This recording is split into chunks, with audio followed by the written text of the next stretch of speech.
Hey guys and girls, my name is JJ. The James Brown grooves, foundation of funk, very influential in hip-hop, sampled over and over. The James Brown drummers.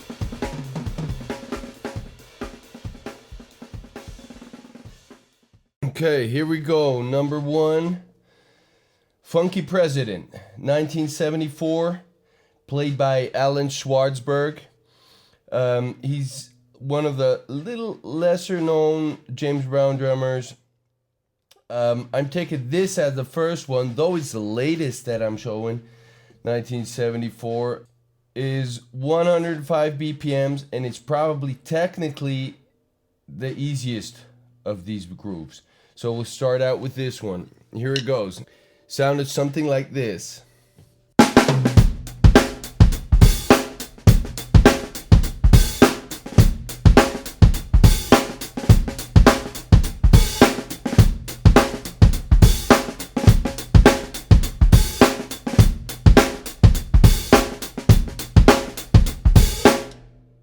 Okay, this beat has been sampled over and over in hip-hop.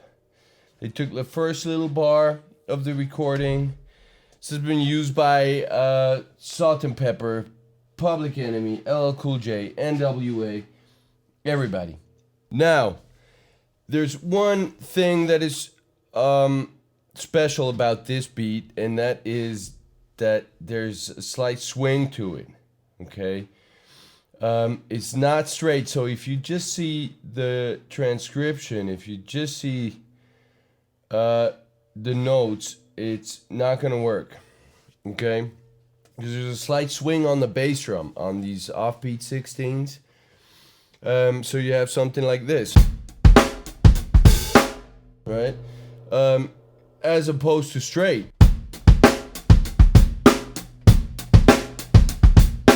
Takes away of the groove, of course. Now, what you want to do is try with different amounts of swing. Like, you know, start off straight.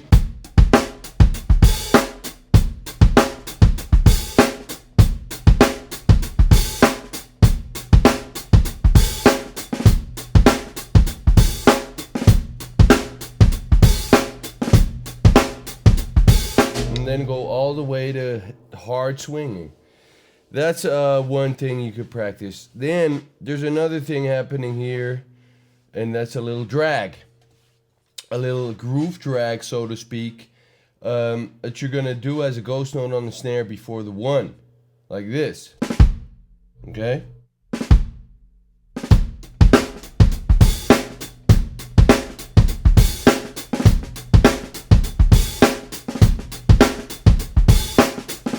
That he does now and then, which is a really cool thing to put in these little drags into a groove. So that's it. Funky President, 1974. Now, all the way back to 1967. Cold Sweat. Clyde Stubblefield on drums. Also known as the Funky Drummer.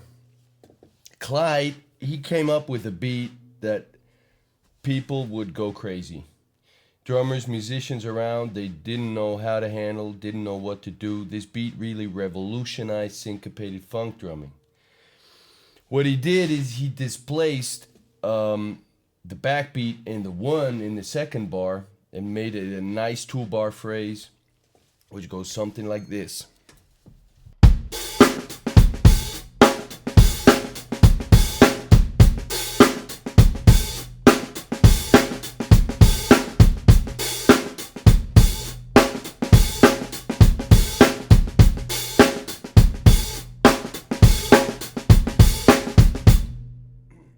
Amazing two-bar phrase. What he did is he opened the hi-hat. He did this a lot. He opened the hi-hat on the end of one and the end of three, which of course gives a nice little intriguing thing with the shift, with the displaced backbeat there. So you want to work on this. You can leave out the ghost notes at first, and or leave out the hi-hat openings and get that beat displacement going. That's a thing you might want to practice. That you go ahead, you play one bar straight with the bass drum on 1 and 3, snare on 2 and 4, and then you turn it around in the second bar. You shift all these bass drums and snare drums to the end, which will be something like this.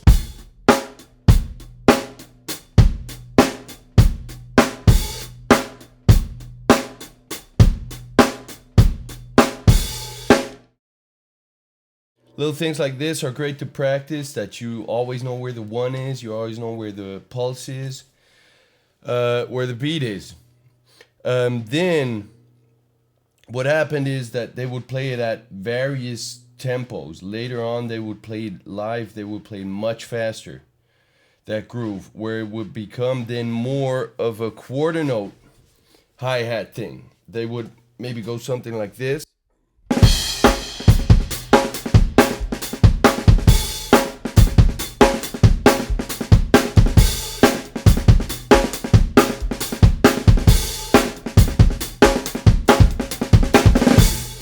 Stuff like that.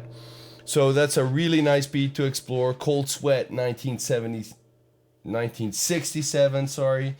Clyde Stubblefield. Love this beat so much, I might then, flip it around, do my own thing off of it. I might do something like this.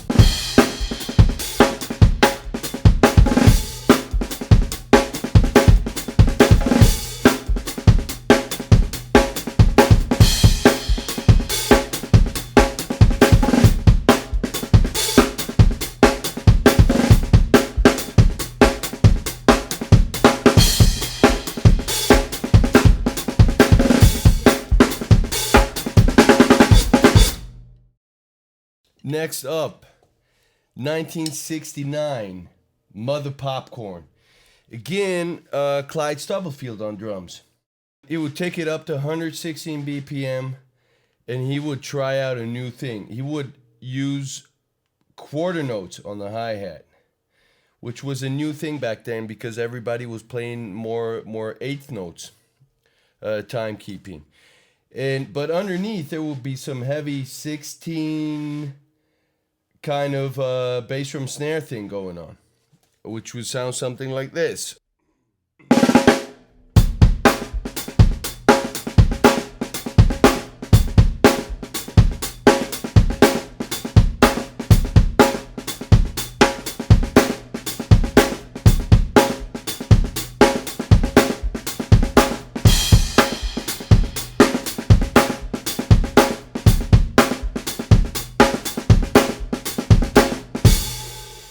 Okay, heavy about this beat is that ghost note thing. And this made a lot of drummers crazy too. You have ghost notes before the backbeat and after the backbeat. In the second bar, do something like this.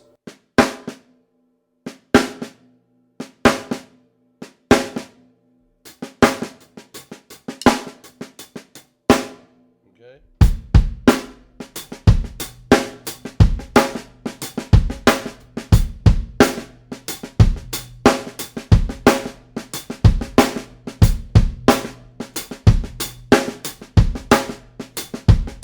Can you see this? Okay, so this is what you're gonna have to practice.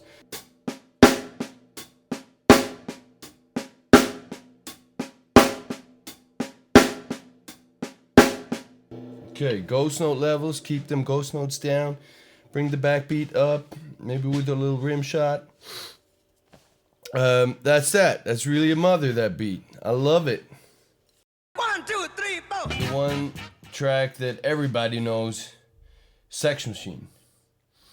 1970, John Jabo Starks on drums. This is a typical Jabo groove that he used on Sex Machine. He opened the hi-hat on the end of 1 and the end of 3. And also added a little swing to it. And it goes something like this.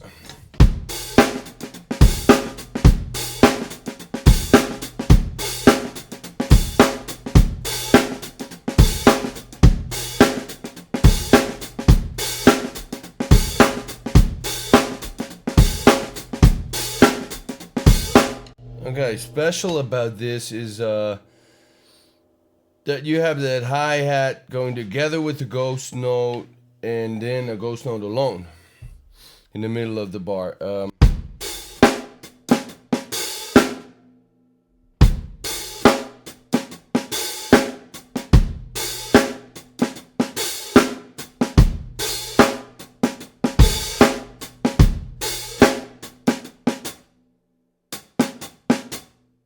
Alright, that's a little tricky at first. You might want to slow that down and work on that. Then, what I love about this beat is the one. Got a really cool one, and then these backbeats, and that makes the whole thing working, you know.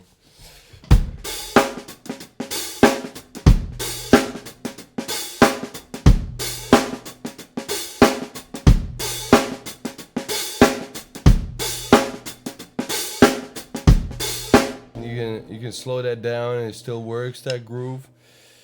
Lovely. Funky drummer, 1970, Clyde Stubblefield. One of the craziest beats ever played by a funky drummer. I try to do it. It's really hard, but I'll try to do it and give you some little hints.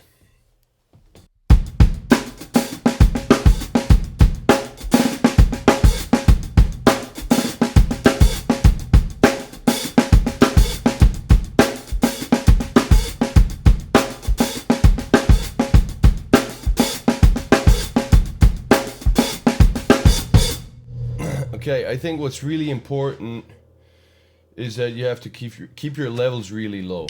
I was already too high now. You know, like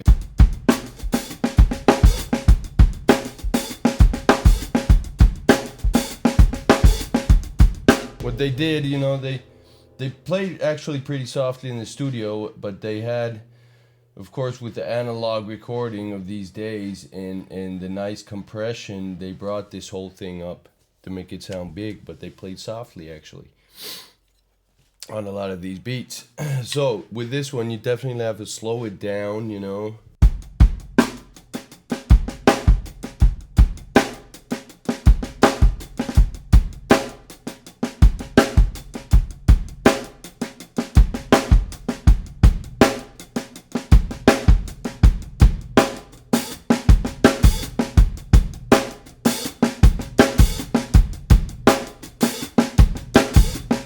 This is what I do, that I leave out the 16 after the opening with the hand. I play with the foot. This could have been, this is what I've seen Questlove do. This could be what Clyde was also doing, because I saw a video of Clyde where he didn't remember the funky drummer beat and he didn't play it. So there's no real footage showing him playing this groove. So I don't know. Maybe we just practice both and see what works best. Since You've Been Gone, 1970. Wonderful track. Again, Clyde Stubblefield on the drums. I think he wanted to take Mother Popcorn one step further. This is what he came up with, a 2-bar groove. Let me try if I can do it.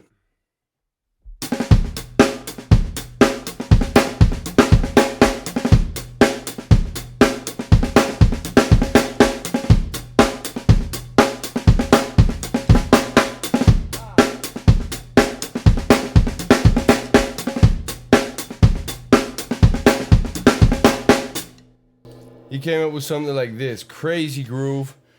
The whole, don't lose the one. The whole first bar is displaced to the offs, to the and instead of the downbeat. So it's like 1, 2, 3, 4, 1. Okay? Pretty crazy. You have to start off this slow, make sure you don't lose the one. 1, 2, 3, 4.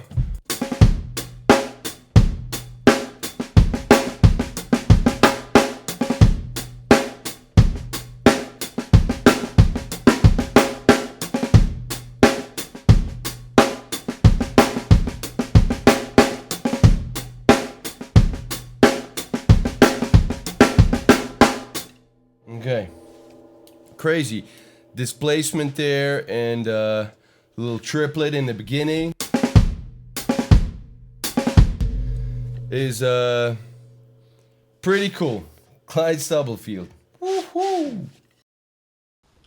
So that was that. A little drum video lesson on the James Brown grooves. My name is JJ. I'm happy to have you here. I'd like to give a shout out to Big Firth drumsticks, Paiste cymbals, Lopa drums, Remo drum heads. Thanks for the amazing support. If you want to know more, feel free to book me for a private lesson, a Skype lesson, or a workshop. I'd be happy to share whatever I have. And be sure to check out my channel. There'll be more to come. So keep on drumming, keep it funky. Give it to the funky drummer.